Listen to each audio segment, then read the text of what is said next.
Salam Channel, menggemakan tauhid, menebar sunnah. Bismillahirrahmanirrahim.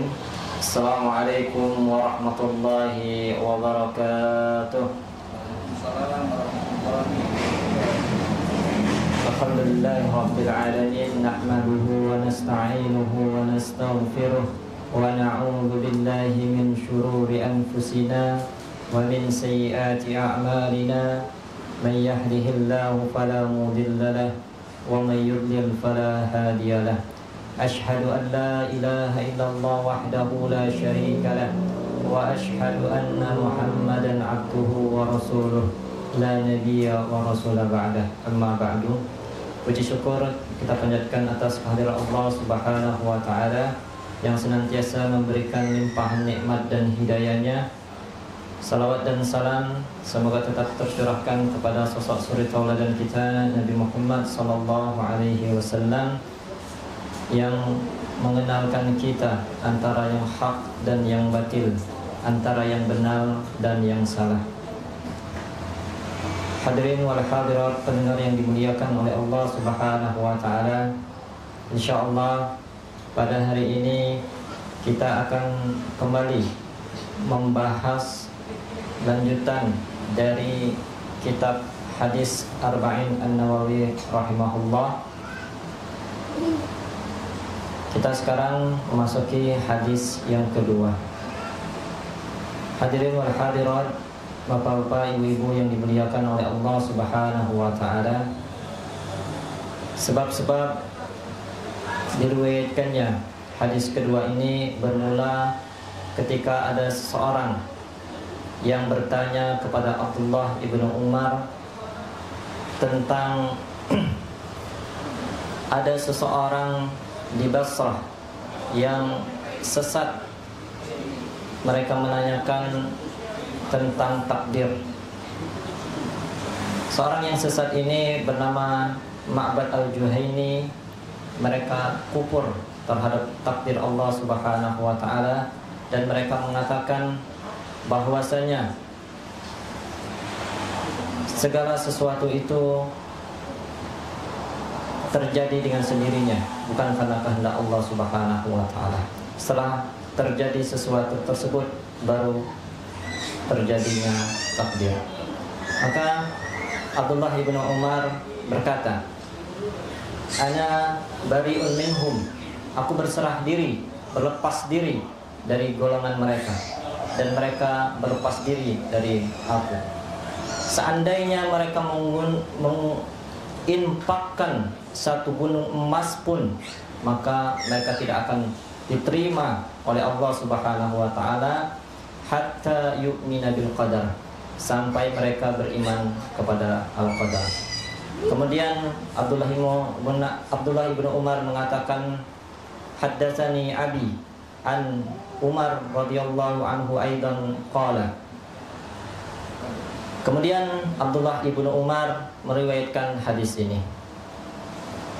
Hadirin wal hadirat pendengar yang dimuliakan oleh Allah Subhanahu wa taala, hadis tersebut kita akan bacakan.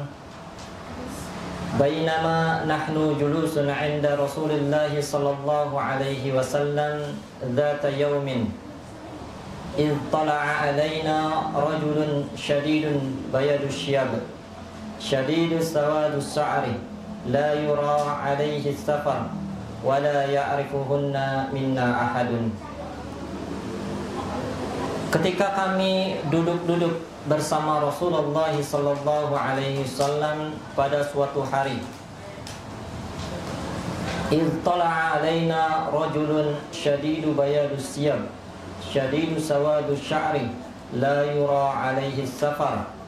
Maka tiba-tiba ada seorang laki-laki yang bajunya sangat putih dan rambutnya sangat hitam. La yura alaihi safar wa la ya'rifuhunna minna ahadun. Tidak ada nampak dari safar, dari perjalanan, dan tidak ada satupun yang tahu dari kami tentang dia. Orang ketika dia bersafar, apalagi di negeri Arab yang padang pasir tandus maka akan kelihatan bentuk dari dia perjalanan. Minimal bajunya berdebu, badannya akan kusut, rambutnya kelihatan berdebu. Namun tidak dengan lelaki ini. Lelaki ini bajunya sangat bersih, rambutnya sangat hitam. Dan yang lebih mengherankan lagi, la ya'rifuhunna minna ahadun, dan tidak ada satupun yang tahu dari kami tentang lelaki ini. Biasanya kalau dia memang bukan orang yang jauh, berarti dia orang sekitar situ, penduduk situ. Tetapi anehnya lagi, orang yang duduk bersama Rasulullah SAW tidak mengetahui siapakah lelaki ini. Hatta jalasa ila Rasulullah SAW, sampai ia duduk kepada Rasulullah SAW. Fa asnada rukbatayhi ila rukbatayhi, dan dia menempelkan lututnya kepada lutut Nabi Muhammad SAW sebagai tanda tawadu. Wa qala ya Muhammad akhbirni anil Islam, wahai Muhammad, beritahukan saya tentang apa itu Islam.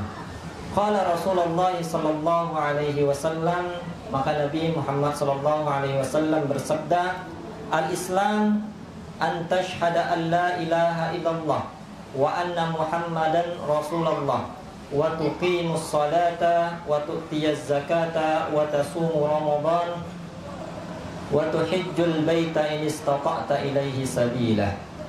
Islam itu, kata Nabi Muhammad SAW, engkau mengikrarkan bahwasanya tidak ada Tuhan selain Allah Subhanahu wa ta'ala, dan engkau mengikrarkan bahwasanya Nabi Muhammad SAW adalah utusan Allah. Yang kedua, engkau mendirikan salat dan menunaikan zakat, berpuasa di bulan Ramadan, dan berhaji ke Baitullah jika engkau mampu. Qala sadaqta, fa'ajibna lahu yas'aluhu wa yusaddiquh. Maka kata Umar, kami merasa takjub, merasa heran, bagaimana dia yang bertanya, tapi dia juga yang menjelaskan, dia juga yang membenarkan siapakah sosok lelaki ini. Kemudian dia melanjutkan, qala fa akhbirni anil Islam, qala fa akhbirni anil iman. Kemudian dia bertanya, beritahukan saya tentang apa itu iman. Qala al-iman an tu'mina billahi wa malaikatihi wa kutubihi wa rusulihi wal yaumil akhir wa tu'mina bil qadari khairihi wa syarrihi. Iman itu engkau beriman kepada Allah Subhanahu wa ta'ala, beriman kepada para malaikat, beriman kepada kitab-kitab, beriman kepada rasul-rasul, beriman kepada hari kiamat, dan beriman kepada qadar yang baik dan qadar yang buruk. Kemudian dia berkata lagi, qala sadaqta, engkau benar. Maka para sahabat pun tambah merasa heran. Qala fa akhbirni anil ihsan. Kemudian dia mengatakan, beritahukan saya apa itu ihsan. Maka Nabi Muhammad SAW menjawab, qala an ta'budallaha ka'annaka tarah, fa in lam takun tarah fa innahu yarak. Ihsan itu engkau beribadah kepada Allah Subhanahu wa ta'ala seakan-akan engkau melihatnya. Dan jika engkau tidak bisa menghadirkan perasaan tersebut, fa in lam takun tarah fa innahu yarak. Dan jika engkau tidak bisa melihat Allah Subhanahu wa ta'ala, maka sesungguhnya Allah Subhanahu wa ta'ala melihatmu. Qala fa akhbirni anil ihsan, qala fa akhbirni anis sa'ah. Kemudian lelaki tersebut bertanya lagi kepada Nabi Muhammad SAW, beritahukan saya kapan hari kiamat. Qala mal mas'ulu anha bi'a'lama minas sa'il. Lalu Nabi Muhammad SAW menjawab, sesungguhnya yang bertanya dan yang ditanya sama-sama tidak mengetahui kapan terjadinya hari kiamat, karena yang mengetahui hanyalah Allah Subhanahu wa ta'ala. Qala fa akhbirni an amaratiha. Kemudian lelaki tersebut bertanya lagi kepada Nabi Muhammad SAW, beritahukan saya tentang tanda-tandanya. tanda-tanda dari hari kiamat tersebut.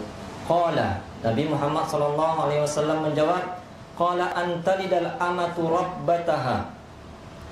Yang pertama kata Nabi Muhammad SAW, ciri yang pertama, seorang budak melahirkan tuannya. Wa antaral hufatal awrata ri'a asya'i yatatawaluna fil bunyan. Dan yang kedua adalah engkau melihat seorang yang bertelanjang kaki, kemudian bertelanjang dada, antarahu wa antaral hufatal awrata ri'a asya'i yatatawaluna fil bunyan. Kemudian pengembala kambing berlomba-lomba meninggikan bangunan. Maksudnya orang yang tadinya miskin kemudian tiba-tiba dia kaya, maka dia berlomba-lomba meninggikan bangunan. Qala summang talaqah. Kemudian lelaki tersebut pergi, falabistu maliyah, maka Umar terdiam, bengong. Summa qala, kemudian Nabi Muhammad SAW berkata, ya Umar, atadri manis sa'il, atadri manis sa'il, kata Nabi Muhammad SAW. Wahai Umar, tahukah kamu siapakah yang bertanya tadi? Qultu Allahu wa rasuluhu a'lam. Kata Umar, sesungguhnya Allah dan Rasulnya lah yang lebih mengetahui. Qala fa innahu Jibril. Sesungguhnya dia adalah Jibril. Atakum yu'allimukum dinakum. Sesungguhnya dia adalah malaikat Jibril datang kepada kalian mengajarkan kepada kalian tentang agama kalian. Hadirin wal hadirat, bapak-bapak, ibu-ibu pendengar yang dimuliakan oleh Allah Subhanahu wa taala. Dari hadis Jibril yang panjang ini, faedah yang pertama yang bisa kita ambil yaitu ketika seseorang menuntut ilmu, lihatlah Jibril alaihi salam ketika dia menuntut ilmu, dia memakai pakaian yang terbaik, kemudian memakai pakaian yang sopan, kemudian dia duduk tawadu kepada Nabi Muhammad SAW, tidak merasa lebih tinggi. Walaupun dia seorang malaikat yang mulia, tapi dia tidak merasa tinggi, tidak merasa sombong, tidak merasa lebih tahu daripada gurunya. Maka kita sebagai penuntut ilmu harus mencontoh adab-adab yang dibawakan oleh Jibril.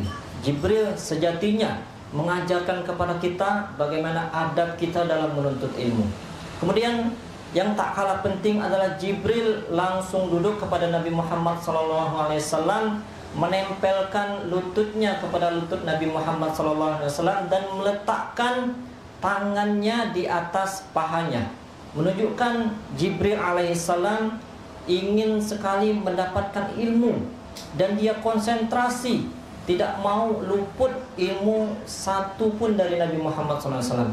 Dia ingin mengajarkan kepada kita bahwasanya ketika kita menuntut ilmu, maka kita wajib untuk konsentrasi, untuk serius, supaya ilmu itu bisa datang kepada kita, supaya ilmu itu bisa masuk kepada kita.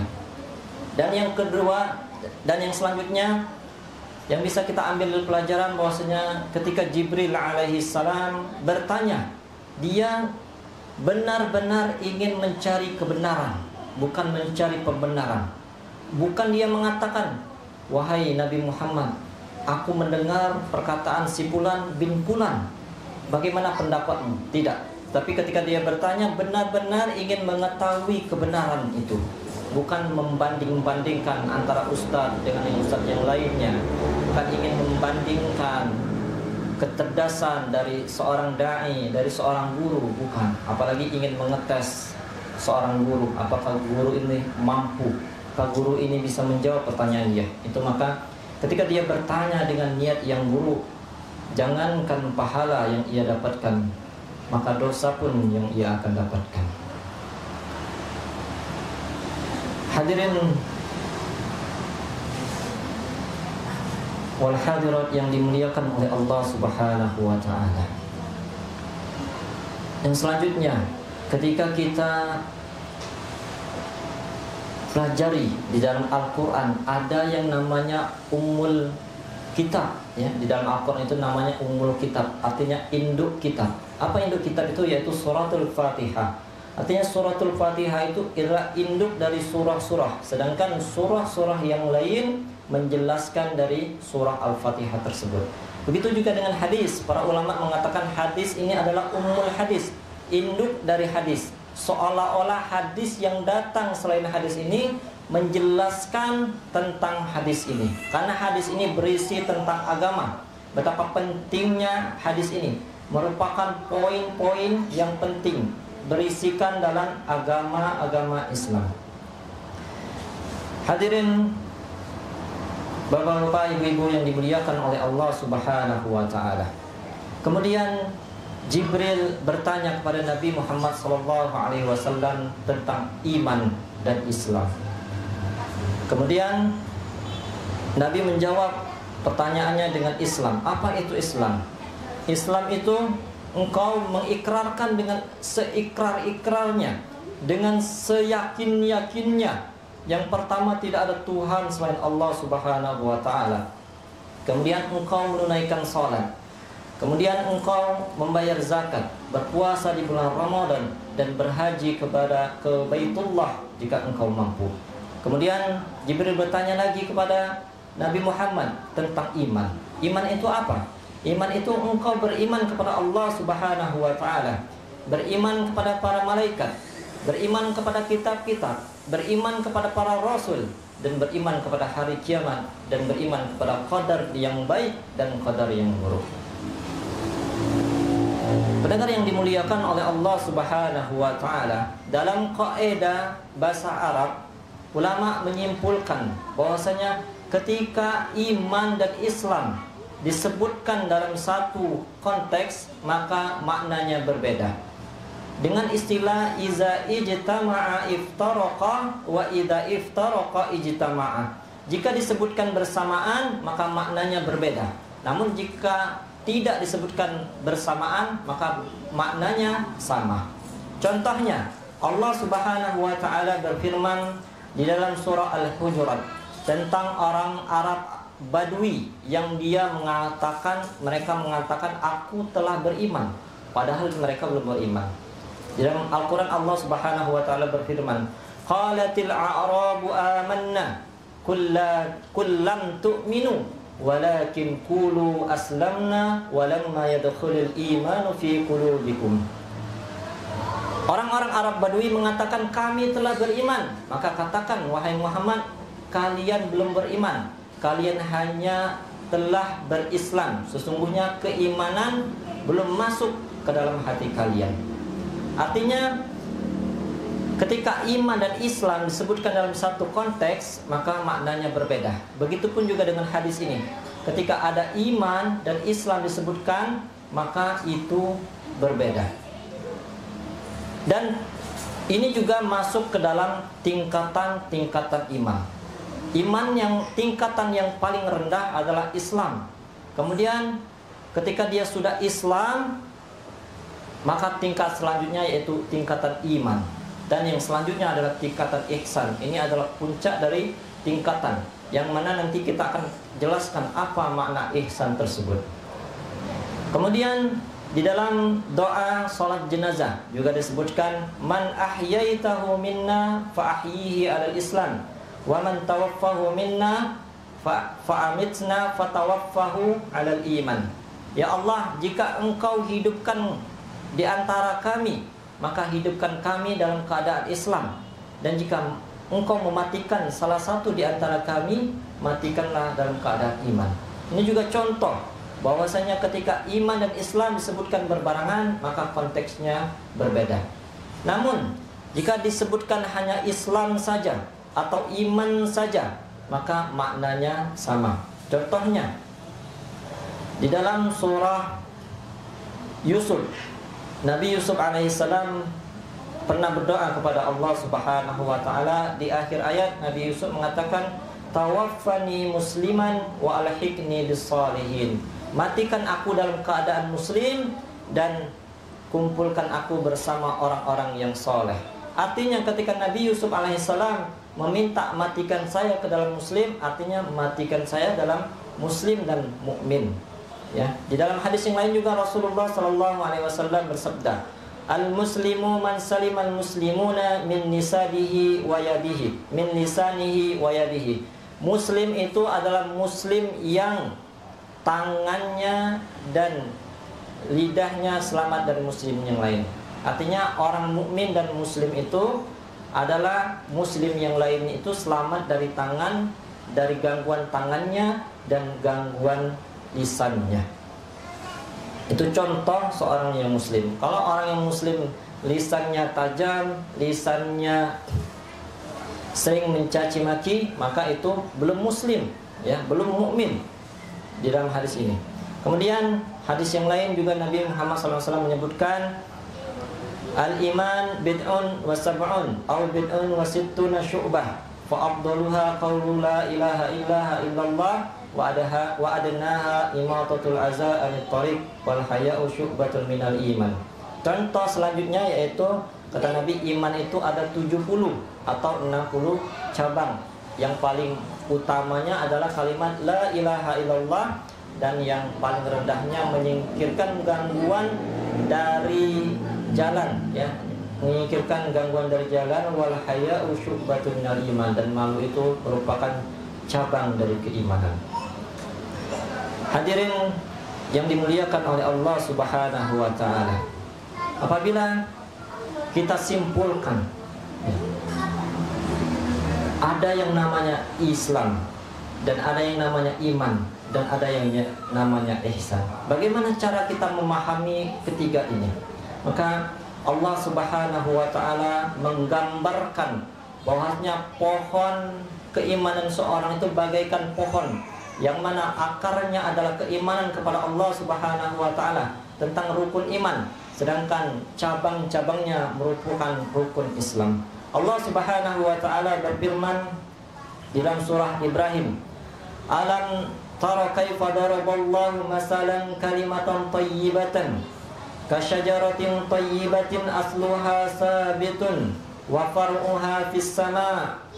Tidakkah kalian memperhatikan bagaimana Allah memperumpamakan kalimat yang baik itu seperti pohon yang baik, akarnya kuat dan cabangnya menjulang ke langit. Pohon keimanan seseorang adalah seperti iman seseorang itu seperti pepohonan. Semakin dia beriman kepada Allah Subhanahu wa taala, maka akarnya semakin kencang. Bagaimana kita minimal kita harus beriman dulu kepada rukun yang 6 ini. Ketika kita sudah beriman kepada rukun yang 6 ini, maka akar keimanan kita sudah kuat. Bagaimana kita menguatkan lagi akar keimanan kita? Yaitu dengan kita mendalami lagi, mempelajari lagi. Yang pertama, iman kepada Allah Subhanahu wa taala. Bagaimana cara iman kita kepada Allah? Kita mengetahui rububiyahnya Allah, uluhiyahnya Allah. Kemudian kita mengetahui asma wa sifatnya Allah. Kemudian juga kita memahami yang bisa membatalkan keislaman kita. Kita menjauhi kesyirikan kita kepada Allah Subhanahu wa taala. Begitupun juga dengan malaikat. Malaikat itu sangat banyak. Kita pahami tugas-tugasnya. Kemudian kita mengetahui ada yang malaikat yang diceritakan oleh Nabi Muhammad SAW. Nabi pernah berkata, "Aku diizinkan," kata Nabi Muhammad SAW, menceritakan tentang besarnya malaikat pemikul arsy. Kata Nabi Muhammad SAW, malaikat yang pemikul arsy itu antara kuping dan pundaknya itu sejauh 700 tahun perjalanan. Itu malaikat, ya. Dan yang memikul itu ada 8 malaikat. Wal malaikat wal malaku ala arjaiha wa yahmilu arsya rabbika fawqahum yawma idzin samaniyah. Dan yang memikul arasy-Nya Allah itu ada 8 malaikat. Bagaimana malaikat yang begitu besar? Bagaimana dengan arasy-Nya Allah Subhanahu wa taala? Sungguh lebih besar lagi. Begitu juga dengan Allah Subhanahu wa taala, ya. Semakin kita memperdalami lagi, belajar kita tentang iman kepada kitab-kitab Allah yang telah turunkan kepada nabi-nabinya. Kemudian kita memahami tentang rasul-rasulnya, mengetahui mana rasul yang kita harus hafalkan nama-namanya, mana yang rasul-rasulnya tidak diceritakan oleh Allah Subhanahu wa taala dalam Al-Qur'an. Itu wajib kita pelajari. Semakin kita mempelajari tentang iman, baik itu iman kepada Allah, iman kepada malaikat, iman kepada kitab, iman kepada rasulnya, iman kepada hari kiamat, dan iman kepada qadar yang baik dan qadar yang buruk, maka semakin akar keimanan kita semakin menghujam, semakin kuat. Namun apabila kita tidak mempelajari, maka tingkatan iman itu berbeda-beda. Ada yang pohonnya kecil, bahkan ada yang layu, ya, sesuai dengan kadar keimanan ia. Maka kalau kita ingin mempertebal, memperkuat akar keimanan kita, maka banyak-banyaklah belajar tentang keimanan kepada Allah Subhanahu wa taala dan keimanan kepada yang lainnya tentang rukun iman yang 6 itu. Begitupun juga dengan cabangnya, ya. Allah Subhanahu wa taala berfirman, kasyajaratin thayyibatin asluha tsabitun wa far'uha fis sama'. Perumpamaannya itu seperti cabang yang menjulang ke langit. Maka apa yang menjulang ke langit ini, yaitu cabang yang menjulang ke langit itu, yaitu Islam kita. Islam pertama, rukun Islam kita, Islam kepada Allah, antashhada an la ilaha illallah, bersaksi bahwasanya tidak ada Tuhan kecuali Allah, kemudian berikrar bahwasanya Nabi Muhammad SAW adalah utusan Allah, kemudian kita mendirikan sholat, membayar zakat, puasa di bulan Ramadan, dan haji ke Baitullah. Kemudian bagaimana kita memperbanyak dahan-dahannya, memperrimbun cabang-cabang pohon keimanan kita, yaitu dengan memperbanyak lagi amalan-amalan sunnah, ya. Amalan yang wajib artinya dia mempunyai keimanan, cabang yang tinggi. Namun apabila kita tambahi lagi dengan amalan-amalan sunnah, maka semakin rimbun lagi pohon kita. Pohon keimanan kita semakin lebat. Contohnya Rasulullah SAW bersabda, min husnil islamil mar'i tarkuhu ma la ya'ni. Di antara bagusnya Islam seseorang itu tarkuhu ma la ya'ni, yaitu meninggalkan sesuatu yang bukan urusan dia. Ketika seseorang meninggalkan bukan urusan dia, maka keislaman dia, pohon keimanan dia semakin rimbun. Berbeda dengan orang-orang yang tidak memperhatikan hal demikian, maka pohonnya mengecil. Begitupun juga Rasulullah SAW bersabda, ketika ingin kita memperimbun pohon keimanan kita, yaitu qala anna rajulan sa'ala Rasulullah SAW. Ada seseorang laki-laki yang bertanya kepada Rasulullah SAW, ayyul islamu khair, Islam apakah yang baik itu? Maka Nabi SAW menjawab, qal tuta'imuna ta'am. Kata Nabi Muhammad SAW, Islam yang baik itu adalah engkau memberi makan, wa taqra'us salam, dan engkau menebarkan salam, ala man arafta wa man lam ta'rif, terhadap orang yang engkau kenal dan terhadap orang yang tidak engkau kenal. Itulah Islam. Semakin kita melakukan hal demikian, maka semakin tinggi dahan-dahan kita, semakin rimbun pohon keimanan kita. Kemudian juga Rasulullah SAW bersabda, al-muslimu man salimal muslimuna min lisanihi wa yadihi. Muslim itu adalah muslim yang lainnya selamat dari lidahnya, selamat dari lisannya, dan selamat dari gangguan tangannya. Maka ketika seseorang menjaga akhlaknya, menjaga lidahnya, menjaga lisannya, menjaga tangannya, sehingga muslim yang lainnya merasa aman di dekat dia, maka keimanan dia, keislaman dia semakin besar. Berbeda dengan orang-orang yang hanya mencukupkan dengan wajib-wajib.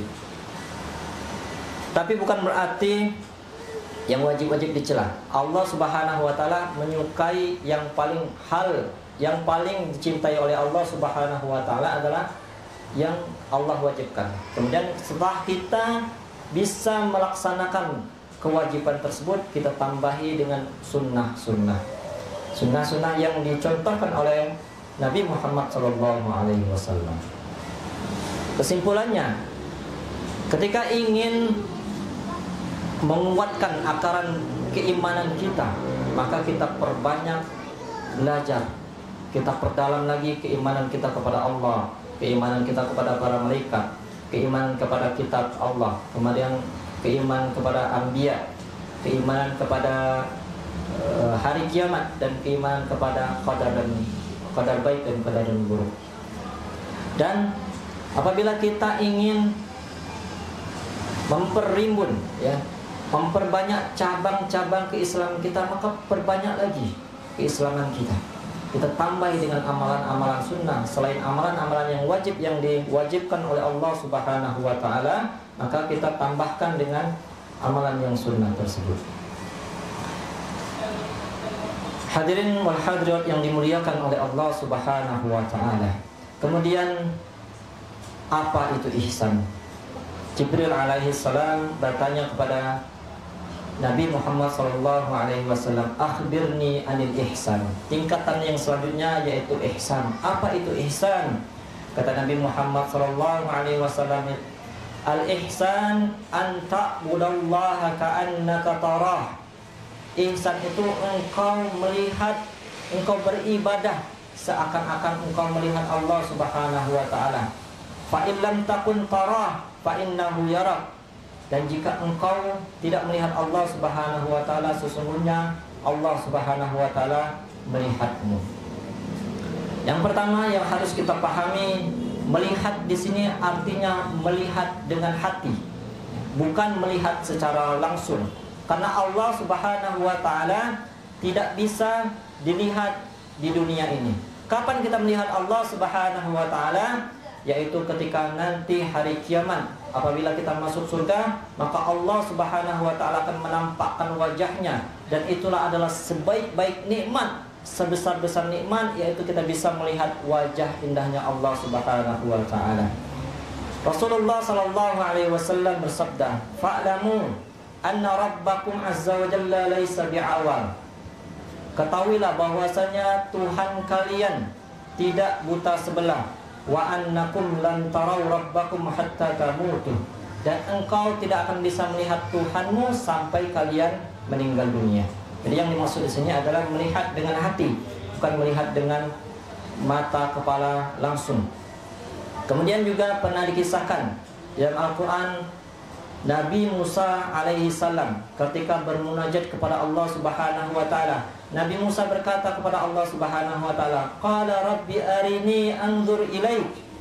Ya Allah, Rabbi, Tuhanku, tunjukkanlah kepadaku, sesungguhnya aku ingin melihat dirimu. Qala lan tarani, maka Allah Subhanahu wa taala menjawab, engkau tidak akan bisa melihatku. Walakin anzur ilal jabali fa in istaqarra makanahu fasawfa tarani. Tapi kata Allah Subhanahu wa taala, akan tetapi lihatlah gunung itu. Jika gunung itu tetap ada di situ, tidak bergerak, ada di situ tanpa adanya pergerakan, tetap berada di tempatnya, maka sesungguhnya engkau akan bisa melihatku. Falamma tajalla rabbuhu lil jabali ja'alahu dakka wa kharra Musa sa'iqa. Ketika Allah Subhanahu wa taala menampakkan kepada gunung tersebut hancur lebur, dan Musa alaihi salam pingsan, dan dia berkata, falamma afaqa qala subhanaka tubtu ilaika wa ana awwalul mu'minin. Dan ketika bangun, Nabi Musa alaihi salam mengatakan, maha suci engkau wahai Tuhanku, aku bertobat, tubtu ilaika, aku bertobat kepadamu, dan aku termasuk orang-orang yang pertama beriman kepadamu. Kemudian juga Nabi Muhammad SAW pernah ditanya, ketika Nabi Muhammad SAW diangkat ke langit dalam masa Isra dan Mi'raj, Nabi Muhammad SAW sudah sangat dekat dengan Allah Subhanahu wa taala, yaitu di Sidratul Muntaha. Maka ada sahabat yang penasaran bertanya kepada Nabi Muhammad, "Hal ra'aita rabbak ya Nabi? Apakah engkau melihat Tuhanmu?"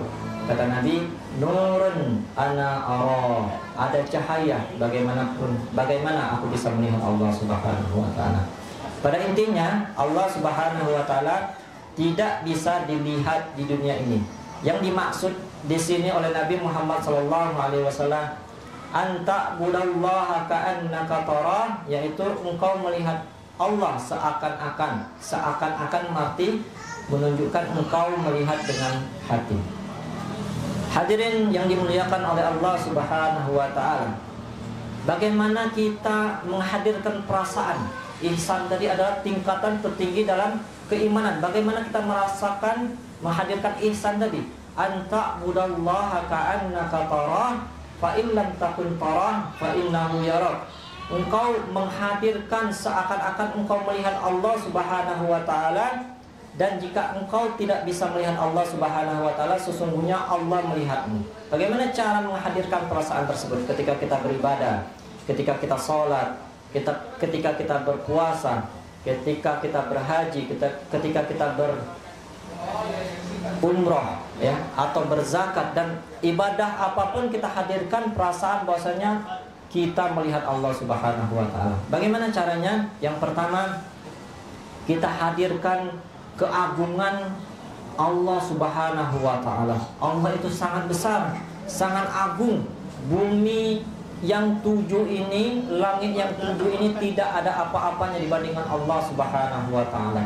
Allah Subhanahu wa taala berfirman di dalam surah Az-Zumar, "Wa ma qadarullaha haqqa qadri wal ardu jami'an qabdatuhu yaumal qiyamah was samawati maqwiyatun bi yaminih subhanahu wa ta'ala amma yusyrikun." Dan mereka tidak mengagungkan Allah Subhanahu wa ta'ala sebagaimana mestinya, dan bumi ini sesungguhnya dalam genggaman Allah. Bumi semuanya ini adalah semuanya dalam genggaman Allah Subhanahu wa ta'ala yaumal qiyamah, pada hari kiamat tersebut.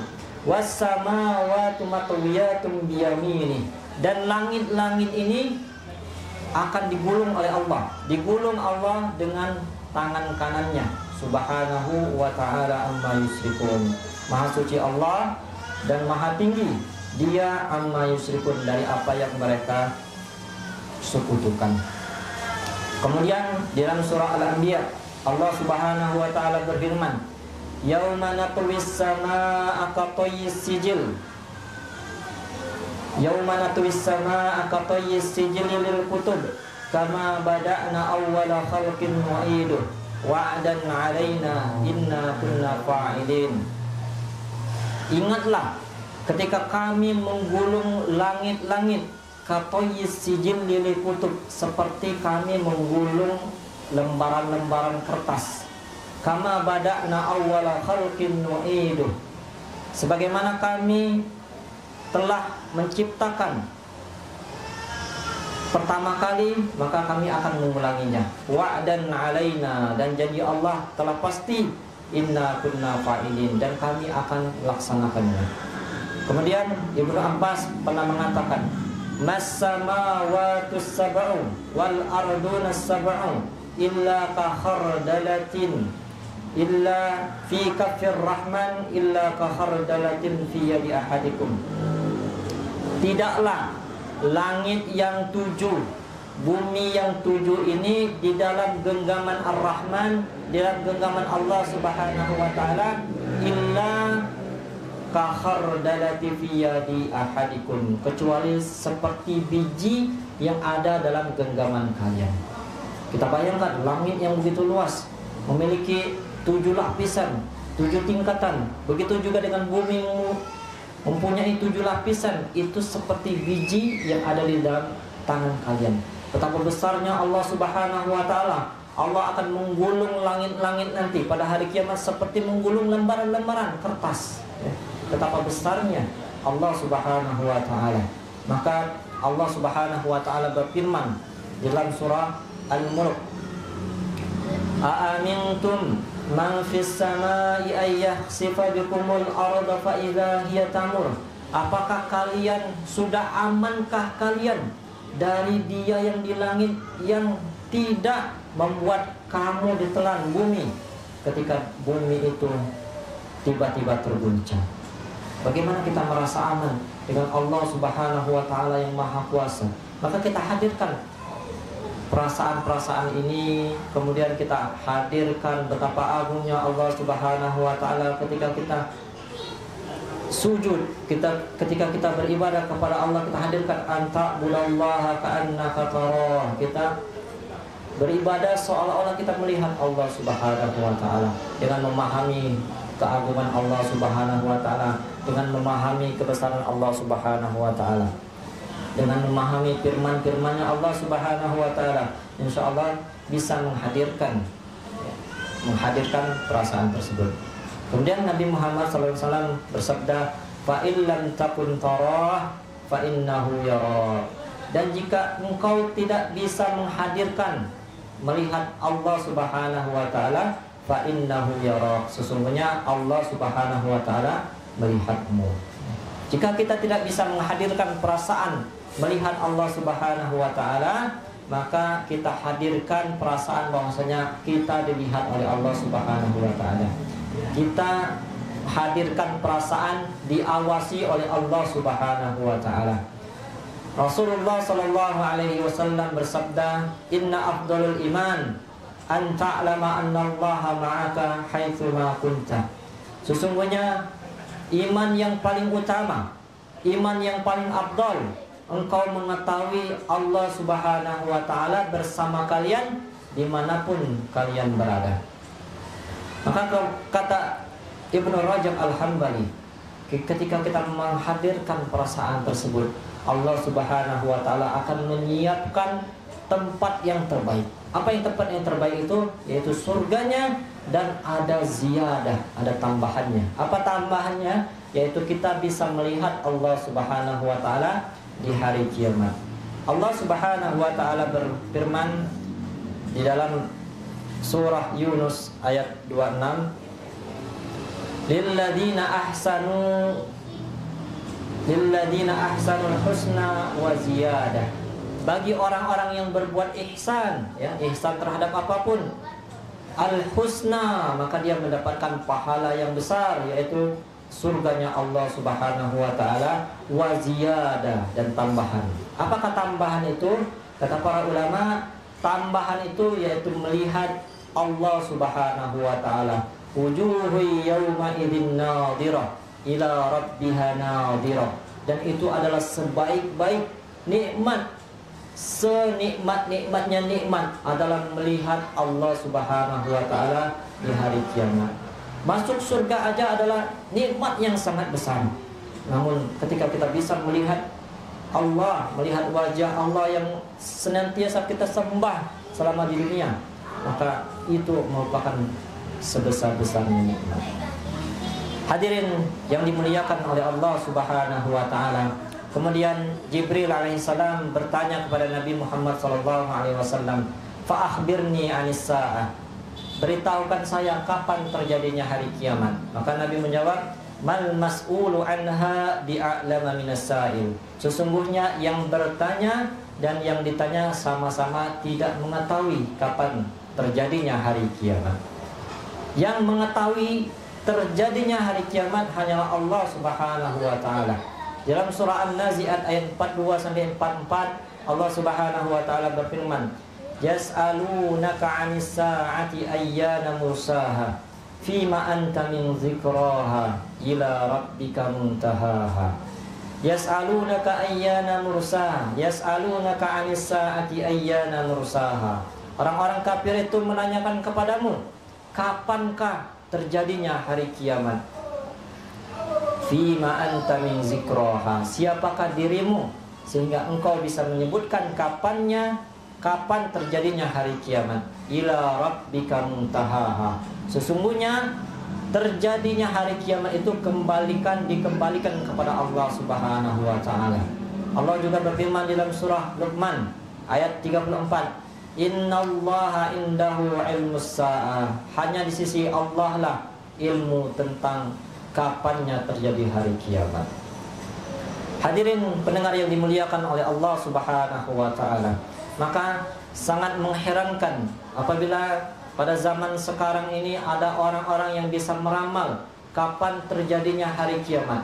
Sedangkan Allah saja, sedangkan Nabi Muhammad SAW saja, Nabi yang terbaik, orang yang paling dicintai oleh Allah Subhanahu wa taala, tidak mengetahui terjadinya hari kiamat. Begitu juga dengan Jibril, malaikat terbaiknya Allah Subhanahu wa taala, malaikat yang mulia, tidak juga mengetahui kapan terjadinya hari kiamat. Lalu sangat aneh ketika ada orang pada zaman sekarang ini bisa meramalkan akan 30 tahun lagi, 40 tahun lagi akan turunnya Nabi Isa alaihissalam, turunnya Imam Mahdi, dengan mencocokkan cocokologi. Maka ini wajib kita dustakan. Barang siapa yang meramalkan tentang kapan terjadinya hari kiamat, maka wajib bagi kita untuk mendustakan dia. Sesungguhnya dia adalah kazzab, pembohong yang besar. Karena tidak ada yang tahu kapan terjadinya hari kiamat. Hanya Allah yang tahu, termasuk Nabi dan para Rasul dan para malaikat-malaikatnya tidak mengetahui kapan terjadinya hari kiamat. Lalu lanjutan hadis tersebut, Jibril alaihissalam bertanya kepada Nabi Muhammad sallallahu alaihi wasallam, qala fa akhbirni an amaratiha. Kalau begitu beritahukan kepada saya kapan apa tanda-tanda dari hari kiamat tersebut. Kata Nabi Muhammad sallallahu alaihi wasallam, antalidal amatu rabbataha. Yang pertama kata Nabi Muhammad sallallahu alaihi wasallam, engkau melihat seorang ibu melahirkan tuannya. Bagaimana seorang ibu melahirkan majikannya? Kata para ulama, secara umum ada dua penafsiran. Yang pertama, tafsiran yang pertama bahwasanya seorang ibu makna kiasi, makna majazi, yaitu seorang ibu melahirkan majikannya karena banyaknya anak durhaka, sehingga ibu tersebut dijadikan pembantu, dibentak-bentak, disuruh-suruh, kemudian bahkan ada yang dipukul. Maka dengan banyaknya kedurhakaan tersebut merupakan tanda-tanda dari hari kiamat, dan sudah banyak terjadi di zaman sekarang ini.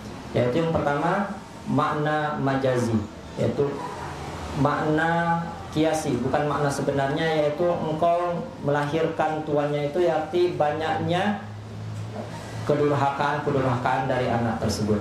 Yang kedua adalah makna hakiki, makna sebenarnya, yaitu nanti di akhir zaman banyak sekali terjadi peperangan sehingga seorang raja menikahi budaknya dan budaknya tersebut melahirkan majikan. Otomatis ketika budaknya tersebut melahirkan anaknya otomatis jadi majikan. Maka dua makna tersebut yang diungkapkan oleh para ulama, makna majazi dan makna hakiki. Yang kedua, kata Nabi Muhammad SAW, tanda dari hari kiamat tersebut yaitu antara al-khufatal umrata ri'a asya'iyatatawaluna fil bunyan. Engkau melihat seorang yang tidak beralas kaki, bertelanjang dada, dan mengembala kambing, bukan pengembala unta, bukan pengembala sapi, bukan juga pengembala hewan-hewan yang lain, tapi pengembala kambing. Artinya apa? Karena digambarkan pengembala kambing itu adalah orang-orang yang miskin, yang tatawaluna fil bunyan, berlomba-lomba meninggikan bangunan. Artinya dia dulu sangat miskin, bahkan bisa juga disebutkan dulunya budak, kemudian dia menjadi sangat kaya, akhirnya berlomba-lomba meninggikan bangunan. Maka itu termasuk dari tanda-tanda dari hari kiamat. Hadirin yang dimuliakan oleh Allah Subhanahu wa taala, secara garis besar kiamat itu ada dua tanda. Yang pertama tanda-tanda yang besar dan ada tanda-tanda yang kecil. Tanda yang disebutkan oleh Nabi Muhammad SAW tadi adalah tanda-tanda yang kecil, yaitu jika seorang budak melahirkan tuannya dan engkau melihat orang yang sangat miskin, orang yang bertelanjang kaki, tidak beralas kaki, bertelanjang dada, dan pengembala kambing meninggikan bangunan. Itu termasuk dari tanda-tanda yang kecil. Kemudian ada juga tanda-tanda yang besar, yaitu seperti turunnya Nabi Isa alaihissalam, atau juga matahari terbit dari barat, munculnya Dajjal, kemudian ada binatang melata yang bisa berbicara, munculnya Imam Mahdi. Nah, itu merupakan tanda-tanda kiamat yang besar. Kemudian Jibril alaihissalam pergi, summan tolaqa falabistu maliya. Maka Umar merasa diam, terheran-heran, masih bengong, siapakah lelaki tadi? Maka kata Rasulullah SAW, ya Umar, atadri manis sa'il, wahai Umar, engkau tahukah, engkau siapakah yang bertanya tadi? Kata Umar, qultu Allahu wa rasuluhu a'lam. Sesungguhnya Allah dan Rasulullah yang lebih mengetahui siapakah yang bertanya tadi. Kata Nabi Muhammad SAW, qala fa innahu Jibril, sesungguhnya dia adalah Jibril, atakum yu'allimukum dinakum. Dia adalah Jibril, datang kepada kalian, mengajarkan kalian tentang agama kalian. Jadi hadis ini berisi tentang keimanan dan tingkatan keimanan. Tingkatan yang pertama Islam, tingkatan yang kedua adalah iman, dan yang tingkat yang ketiga adalah ihsan. Maka bisa disimpulkan, orang yang paling banyak adalah orang Islam, kemudian orang yang lebih sedikit lagi orang yang beriman, dan yang lebih sedikit lagi yang hanya bisa dicapai oleh orang-orang tertentu, yaitu tingkatan ihsan. Dia beribadah, ibadah apa saja, beribadah kepada Allah seakan-akan dia melihat Allah Subhanahu wa taala, dan apabila dia tidak bisa menghadirkan perasaan tersebut, seolah-olah dia dilihat oleh Allah Subhanahu wa taala. Itu saja yang dapat kami sampaikan. Barakallahu fiikum jami'an.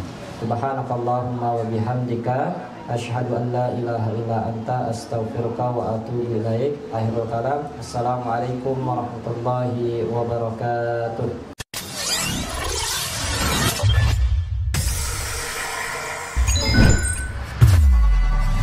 Darussalam Channel, menggemakan tauhid, menebar sunnah.